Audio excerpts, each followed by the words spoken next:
Hello again. We're gonna take a 10-minute intermission. Please grab a drink and another free snack, and then there'll be a talk back between Benji and Kemi Alabi. Check 1, 2. Check, check. Check, check.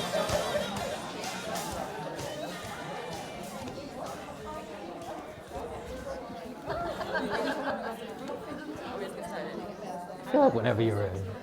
Hello, hello. Can y'all hear me? Let us start with a rousing round of applause for the one and only Benji Hart. What an incredible performance. My name is Kemi Alabi. We are going to have a little talk back where we get a chance to ask Benji some of our questions. I asked right before we came out, hey, you want to take questions from the crowd? And they were like, you know what? This seems like a good crowd. I think I'll take some questions. So you've earned their trust. Good job. I'll get the conversation started, but please be thinking about your questions, and we'll save some time at the end to hear from the audience. It can also be reactions, but I know Benji's eager to talk more about this piece, so any questions you have about digging into it, right? Have those on your mind. But I want to start with a very simple question. This is your second performance of this new piece. Yes? And I want to know how you're feeling, how you felt when you left the stage, how you're feeling right now. Thank y'all so much for coming. I appreciate it so much. I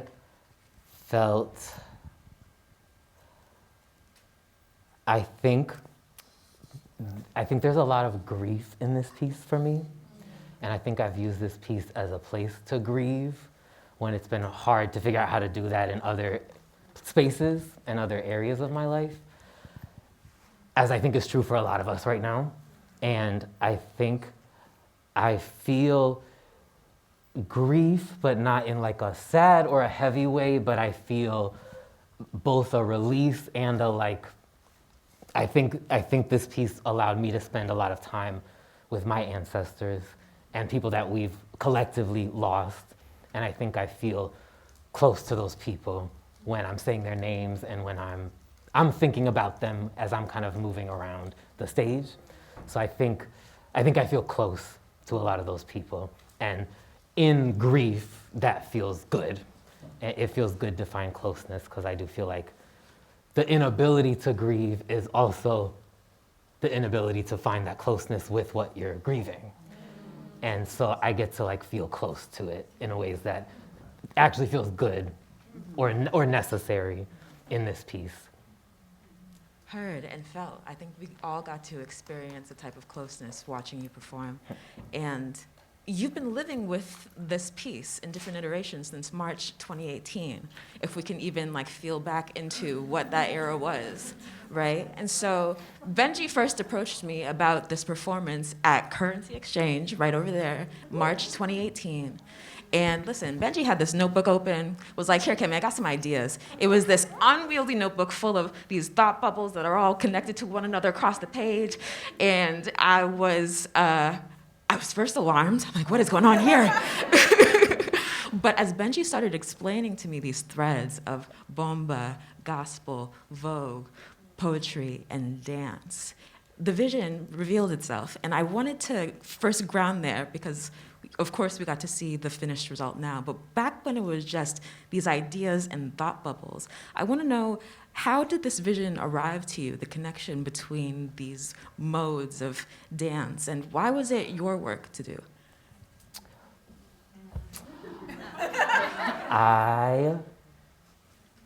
All of these art forms, which, you know, my way into the praise dance was gospel music. I grew up singing in the gospel choir, but I did not grow up doing praise dance.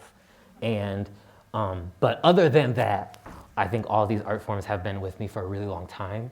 I started dancing bomba when I was in high school, because there's a program in my high school. And then I started voguing when I was about 16.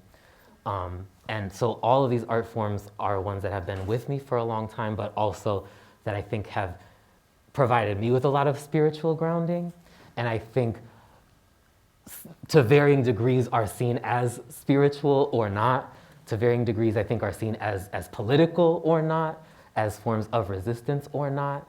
And I wanted to put them in conversation with each other because for me, they speak to each other so much and they have so many connections, but I think they're not thought of often as connected or might even be thought of as opposed. One being like a queer street style, one being religious and coming out of the Black church, one being from outside of the African American context, which is my context. So I think for me, it mattered having conversation, like diaspora in conversation with each other. I think it mattered to have art forms, communities, and rituals that aren't, in my opinion, always given their due in terms of how politically rooted they are, how radical they are, and how complicated they are. And just the really complicated ways in which Black people throughout time and throughout diaspora have always really been doing the same thing, always really been taking what is available and making these incredible forms of not just art, but of grounding and of community and of resistance out of the least likely materials and out of materials that you would think it would be impossible to create liberation out of. And just the complicated, messy, but also really inspiring ways that Black people throughout time and history have done that was something I felt like I wanted to pay tribute to and wanted to illustrate, again, because I think we talk about these things like they're separate or unrelated, and for me, they've always been very related. And I want to pull on this thread because I want to talk about kind of the art of the remix, the practice that we've inherited of taking the things that were given to disempower us and using them as modes of possibility. So much of this piece is about even remixing what is presented within the piece, these layers upon layers. It's a real trickster text. There's so many different meanings that are supposed to be uncovered, and through there, that's where a possibility is revealed. And I want to understand what it felt like to be developing this piece using that kind of trickster mode during the time between 2018 and now. Pandemics, genocides, uprisings. Kind of somatically, what was it like to be working in these trickster modes of possibility while navigating these intense sociopolitical moments? I think it was really grounding. I think especially in 2020, I think I spent the most consistent time with the piece in 2020 because we were on lockdown, and I think it helped give me some structure and some grounding in a way that I was really grateful for. But I think not just in terms of having something to do, but I think on a deeper level in terms of spending time with my ancestors and really trying to learn from what they are teaching us or have taught us or are continuing to teach us, I think was necessary for my mental health, was necessary for my emotional health. I think it really helped me. I think it was kind of lucky or serendipitous to have this piece because it connects, of course, so much to what we're witnessing, what we're struggling with. I'm thinking about, I started practicing bomba in high school, and my teacher at the time wanted us to learn palo, which is the root dance. It's one of the root dances of bomba and is more directly associated with Afro-syncretic religions. So it's a more overtly religious or spiritual dance. And elements of it literally borrow from plantation labor. So there's cutting the sugar cane and binding the stalks. And I remember how resistant I was to having to do that and being like, why? I don't understand why you're making me perform plantation labor on stage. It was a very uncomfortable thing to be taught and to be learning how to do. And the longer I did it, the more I realized, oh, this is a reclamation of the movement, and it changes your relationship to the movement when you turn it into a dance. And it changes your relationship to the movement when you redefine it as something that you're drawing strength and power from instead of that you're being forced to do, even though both things are happening simultaneously.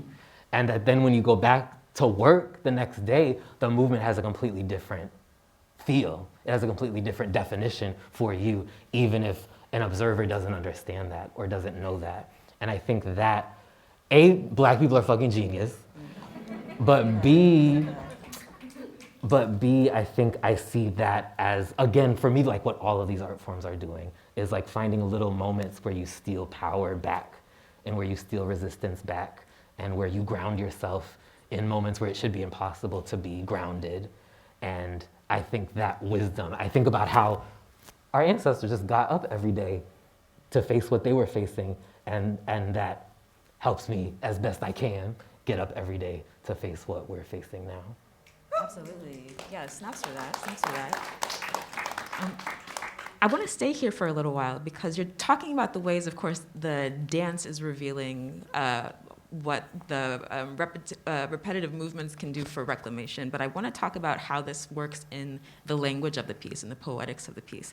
You know, there is, I have work slave work right here. You know, that was also a moment where I could hear in the crowd, I kind of like, ooh. There's so many moments in the text where you're doing some active revision, reclamation through language. And I want to talk about your approach to the poetry of this piece, which is where we spent the most time. You know, understanding that everybody talking about heaven ain't getting there, and understanding that maybe dance is, when I think about dancers insurgents and some of your other work, maybe dance being a primary mode for you, not to put them in competition. You're a Renaissance queer, you can do whatever. But I want to hear more about your journey of this through the poetry, because I know it came before dance, but as we're talking about this relationship to subversion, we've been talking a lot about the dance. So how did you insert that into the poetry or approach the language with the subversion in mind? I did not grow up with the everybody talk about heaven ain't going there spiritual. That was like new to me in the research, and I like laughed out loud when I found out. I was like, that is shit. But I think that I would actually say that words and writing are kind of a safe space for me. It feels like, that feels like a comfort zone. And even though I love to dance, I think dance feels more vulnerable. And I think the dance part of the piece actually took a lot longer and took more work to prep. And part of that was because I was working with forms that I hadn't done previously. But another part of that was that I do think in some ways I'm a very like up here person, and it can require more of me to connect with my body. But in terms of the written elements, I think I was really sort of trying to follow the lead of sort of what the materials themselves were saying or were teaching. And even like everybody talking about heaven ain't going there is like a good example of that. Of like, oh, let's break that down for a second. Let's like sit with that read for a second, because they just read the fuck out of you. And I want to make sure you understood it. So let's run that back one more time. So sometimes the repetition is like, you need to run that back one more time, because I don't think you understood what my great grandmother has said. But then I think another part of it is that the meaning changes the more you repeat it. The meaning changes, and like the last poem was inspired by a poem by Morgan Parker, and her poem ends with the words "and ever and ever and ever" for like 3 pages, and when she reads it out loud, it's like funny at the beginning. You're like, ha. And then by like 3-4 minutes later, when she's still doing it, it's like devastating. It's like really, really hard. And so I think also, you know, I think there's a lot of double meanings throughout. You know, that's like a big theme in all of these art forms. But I think realizing that the repetition literally changes the meaning, and that can be empowering, and it can also be devastating, and wanting to create space for both of those things. Heard, yes, definitely resonating with how empowering and devastating some of these moments were in this piece. And when I think about kind of where that duality really existed for me in the dance, I want to talk about 2 different moments. I want to talk about the very ending with the praise dance, and then some of your very rhythmic moments with the bomba skirt. So, you know, we have this ending with this shouting, almost this appeal to above, an appeal to fly, followed by a surrender and a falling to the knees, and then a creating of something from nothing, perhaps, in the hands. That's how we end. And I I'm really curious about that particular moment, juxtaposed with the questions, is Zion behind or ahead of us? In that great getting up morning, where are we finna fly to?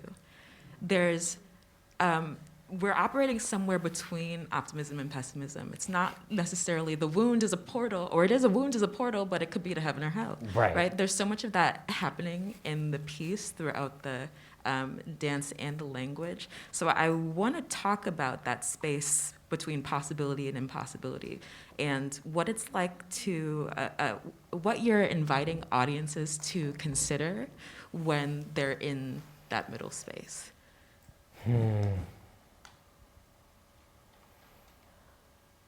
I think another way this piece was sort of therapeutic for me was,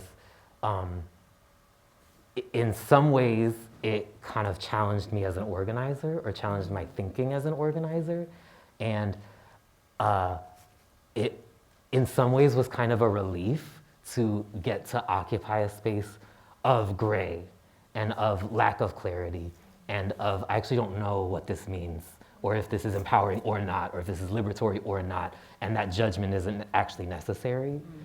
And I think that was actually kind of liberating in its own right, and again, sort of challenging to me, realizing how much gray there is in so much of our ancestral practices, when I think so much of organizing is about polarizing and about driving a line and making sides and saying you have to pick one side or the other.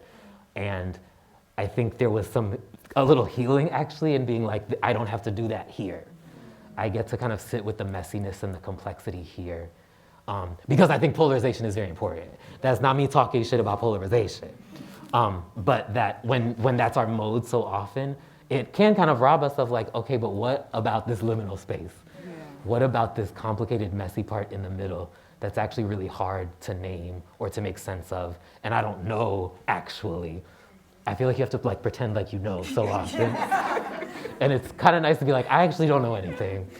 And I think there was like actual freedom in that and actual liberation to be like, I actually have no idea what I'm doing. I don't know what's coming next. I'm fighting for these things that I deeply and, on a soul level believe in, but I don't know if they'll ever come to fruition. I don't know, even if they do come to fruition, what that means materially in opening up this portal, in kind of summoning this other world, which is what I think organizing is, which is what I think movements do. You don't actually know what you're summoning. It's actually so much bigger and more complicated than any of us can claim to know. And so I think actually getting to inhabit that liminal space myself and have to myself get comfortable with not knowing and have to myself get comfortable with, I actually don't know what the world after this one is or looks like, but I'm still going to call it in and I'm still going to shape it alongside my people. Okay. That was actually liberating for me in a way that again allowed me then to go back to organizing with actually a different lens and a different appreciation for what organizing is and what so many of the fights in the city and the country and the world represent in terms of what they're ushering in and what they're pushing us to imagine. And yeah, just the neutrality of imagination that Derica Purnell says imagination is neutral, that the prison system was imagined, the police were imagined, apartheid was imagined, all the things that we're navigating and inhabiting currently came out of someone's imagination. So of course our imagination is we're trying to fight and to challenge that, but at the same time recognizing that we still don't actually know what we're imagining, and getting to be honest about that actually felt freeing. Ooh. I know that's right. Snap it up for that. Bless you. The other performance moment that I would like to dig into is with the bomba skirt, especially when, of course, the 11 motions that are repeated throughout the acts are repeated while you're in the bomba section. Via your one prop, really, of this skirt. And you're talking about what it feels to inhabit a different type of space. There's something energetically different about that portion, primarily because of the sonics of the skirt for me, and then what that kind of just brought into the space. And then there were also different facial expressions and energetics that were being inserted into that part of the performance. So I would love to hear what it feels like to inhabit these different modes of dance, just kind of somatically for you, but especially if you could describe how it feels to perform the bomba portion with your kind of one additional aid that you have. I really like working with as few elements as possible.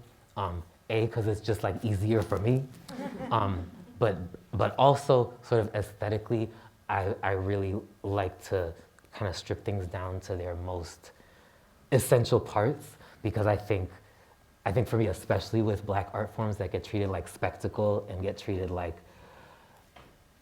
strictly entertainment, strictly adornment, strictly something that's fun and exciting to watch, I like kind of stripping away the elements and leaving it bare, so that you really have to sit with it and you really have to be confronted by it. And the bomba section was really interesting to play with, because bomba is traditionally performed to very loud live drumming. And so you don't usually hear the skirt because drumming is happening. So I had never actually heard the skirt before I started doing that. So it was very cool to be like, oh, this makes a really loud sound, and you don't know that when drums are playing. Like, I literally never heard that sound before. But A, it was like a challenge for me to work with a prop, but B, it was kind of like uncovering this, like, oh, there was this whole other element, this sound of the fabric, the sound of the skirt, that you didn't even know was there until you were able to strip things down to their parts. So that was just kind of interesting aesthetically in and of itself. And the lesson there of what happens when we are still and in silence, what else is revealed? Absolutely. Yeah. And yeah, especially being African American, not being Puerto Rican, I did a lot of research and spent a lot of time talking to members of the bomba community and elders in the bomba community to kind of get the green light to do certain things. And I was worried that dancing without music would be like a big no-no. But people were into that experiment, which I really appreciated. And yeah, I think each one of the three pieces of choreography has a different feeling. But again, I think lots of things that tie or unite them. And whereas I think Vogue, especially New Wave Vogue, which is the style that I do, is very much about the illusion of like, this is easy, the illusion of like, I'm not even trying right now. I think bomba, that's no one's pretending. They're like, no, this is work, this is hard. And the skirt is also very heavy, so also I'm making faces because my arms are tired. But I think the labor of dancing with the skirt and the labor that element requires, which is often not understood by people who don't dance with it, I think embodying that felt important, and like the work actually of for me, it's like being a femme, the work of being a femme and the role that we have in our various communities and the work that we do that goes unseen and ununderstood. I think that's part of it for me. Thank you. And I want to take, you can clap it up, For the femme. For the femmes. I want to ask one more question about labor before I pass it to the audience. So y'all have some questions, right? Anybody here have some questions that we want to toss to? Okay, so there's some questions out there we want to make time for. But I want to take a moment to talk about labor, because you've mentioned research, you've mentioned the things that the texts that you were digging into, the other experts in fields that you were consulting for this. And so I just wanted to give you some time to shout out or cite some of the resources that helped you come up with this performance. Ooh, that's a long list. But I'll try and think of some important ones. Kemi Alabi, of course, such an important resource. This piece would not have been without you, and all the time that we spent together. Ivelisse Diaz, who was really my link to the bomba community and also helped with the choreography of the bomba section, and then Damon D. Green, who helped me with the last section. Those were all very important resources and supports for this. But in terms of more concrete resources, Slave Revolts in Puerto Rico was a very important book that I cited a lot of different things from. Marcel Christian, who's a ballroom historian and a long-term member of the House of La Beja. Tavia Nyong'o, who's an academic who does a lot of work on ballroom scene history. Olio by Timba Jess as like a sort of a foundational text that helped me a lot.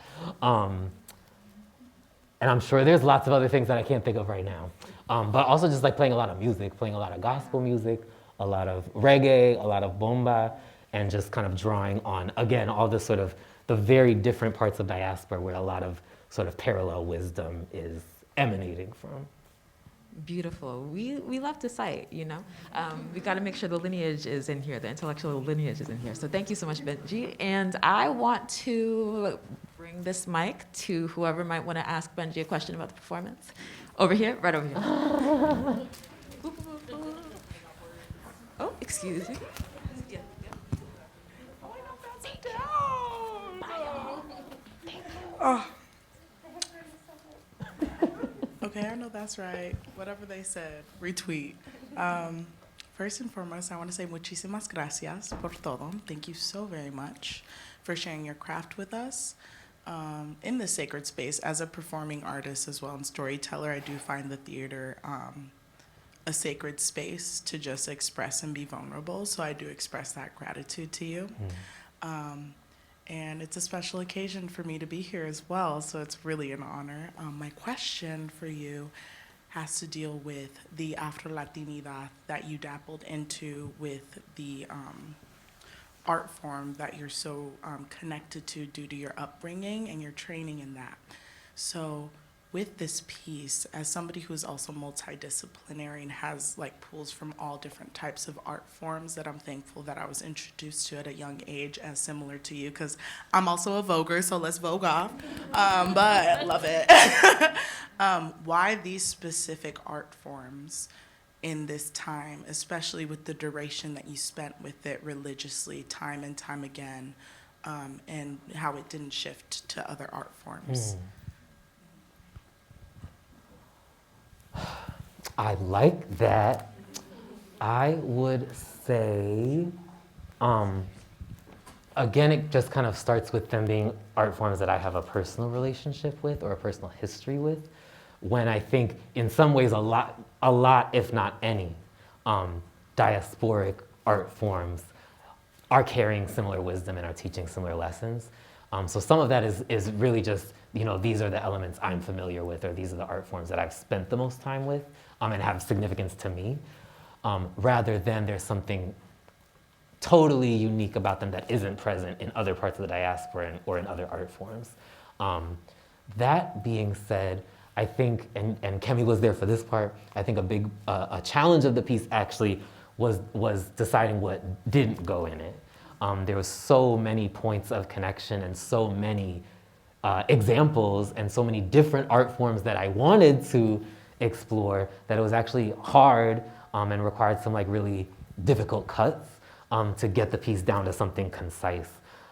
So I also had to kind of sit with like, okay, this is the story I'm trying to tell or the sort of point I'm trying to make, and what are the song lyrics, the biblical passages, you know, all these various different elements that illustrate that the best, because there's hundreds of them, there's so many, like what are the ones that really do it the best and are doing the most work and illustrating it the most clearly.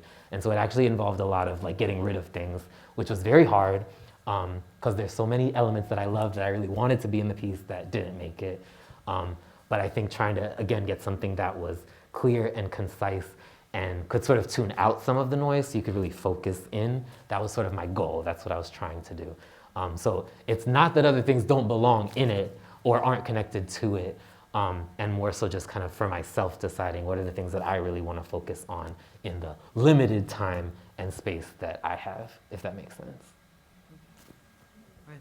But if Green Line wants to host the B-sides version of this, I think we'd all love to see it. Any other questions?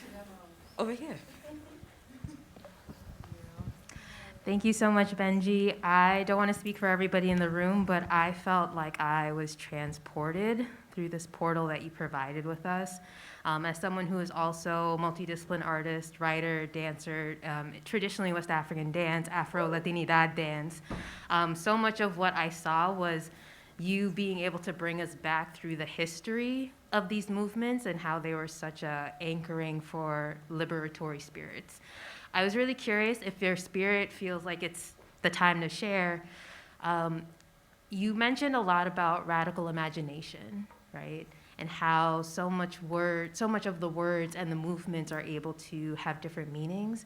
So I was really curious about what comes next. Like, what are you radically thinking about in this piece as it's also talking to you and you're talking with it and you're creating this relationship and portal through this work? I know that was a big question. Yeah. Thank you so much. I think, to keep it a buck, to bring it back to grief, I think I'm feeling a lot of like a climate grief, and I'm feeling so much grief around Palestine, and police are continuing to kill people in this country, which doesn't even feel like it's part of the current conversation. Abolition is not sort of at the fore in this moment, though we all know it will be, again, it will be shortly. But I think it's hard for me to imagine what comes after this. I think I'm like faltering a little bit in this moment with my radical imagination. It's hard to keep going, and it's hard in the face of everything that we are as a planet dealing with, as a diaspora dealing with, as humans dealing with. It's hard to flex my own radical imagination. So I think part of what these art forms help me do is get back into my body, get back into a practice where I am imagining, where I am creating, because creation can be healing in and of itself when there is so much death and destruction. But then I think the other part of that is kind of hearkening back to what we were talking about before, actually being okay with not knowing what comes next, and being okay with like, we are facing some really terrifying, terrible realities and prospects, and I'm actually allowed to sit with that and feel grief and even feel hopelessness and even feel like I don't know, like I'm not sure. Because again, I think sometimes we don't allow ourselves that. I think sometimes Black people are not allowed that. And so there's even some kind of reclaiming of being like, I don't have to be resilient all the time. I don't have to be hopeful all the time. I don't have to be in the struggle all the time. Sometimes I'm tired, and sometimes I don't know what comes next. And actually, again, kind of allowing myself to be okay with that and embodying these art forms that go back such a long time, really thinking about who danced this before me and what were they facing and what were they imagining, and is my existence someone else's imagination come to life? Is our existence, is our struggle, is the current movements that we have created that our ancestors couldn't have believed would ever be possible, are those part of someone else's imagination that we are actually making real in the present? And I think all of that brings me back to, it's okay to not know, and I have to keep going, and we have to keep going, and we are moving in the direction of something that we cannot foresee, that we cannot predict, and we still have to move. And it is still our responsibility to move, and it is still our duty to shape what comes after, even if we can't predict it. And that is grounding for me. And again, that's why, how could these art forms not be spiritual when they're connecting you back to the folks who were faced with the same lack of clarity, the same not knowing, equally violent, terrifying, hopeless conditions, and still living, but also still doing impossible things under those conditions. Yes.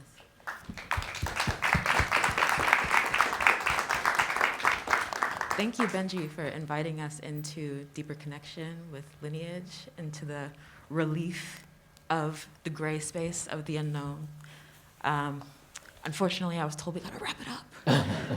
But if you have more questions, there is another performance of this. Would you like to tell us where we can find you next or in the digital space?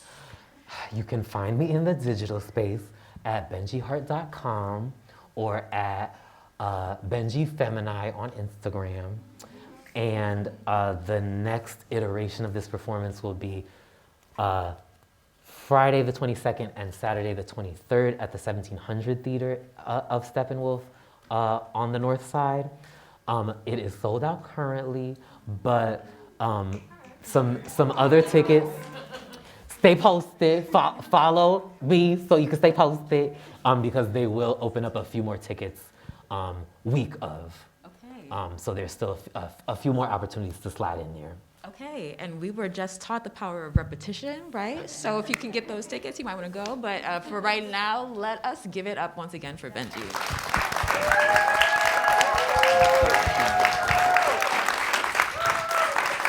And thank you to Green Line for having us. Go drink some wine, eat some snacks.